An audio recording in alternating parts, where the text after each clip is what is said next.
Alors c'est sûr qu'on a beaucoup de questions, donc je rassure nos internautes, on va les prendre, mais peut-être c'est intéressant pour que nos internautes fassent mieux connaissance avec vous, que vous nous parliez un petit peu de votre parcours, comment devient-on directrice du CFA SACEF, qu'avez-vous fait un petit peu avant, et puis quelles sont vos missions au quotidien? Alors, un petit peu avant, beaucoup avant, en fait. Alors, quelques mots sur votre parcours. Voilà. Ça, comme vous le dites, on ne va pas rester plus d'une heure, donc ça risque d'être très très long. J'ai commencé, tout mon parcours a été en fait lié au système éducatif et à la formation professionnelle. Donc j'ai été enseignante en France, en Afrique, proviseure de lycée professionnel pendant 10 ans, ensuite consultante en entreprise. J'ai créé plein de CFA pour beaucoup d'entreprises ou de grandes écoles.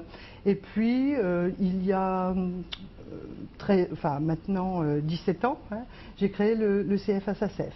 Voilà. Donc, je suis une militante de l'éducation et de la formation professionnelle et à tout niveau de formation.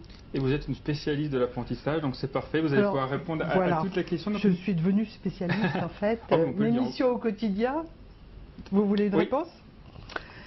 Très variée, beaucoup de charges de travail. C'est avant tout, les missions d'un CFA, c'est 3 missions principales, on va dire. C'est déjà trouver des jeunes qui souhaitent faire de l'apprentissage et les accompagner dans leur parcours, rechercher avec eux et pour eux des entreprises, et puis animer leur formation dans le cadre du réseau des écoles.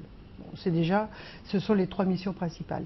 Après, il y a les autres missions, c'est un domaine dans lequel il y a énormément d'administration, notamment dans les relations avec les différentes institutions, pour l'enregistrement des contrats.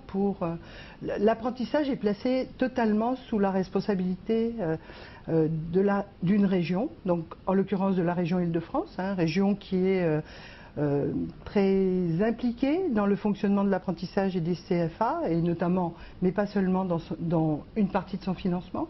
Voilà. Donc il y a énormément aussi de missions transverses qui sont de la communication administratives.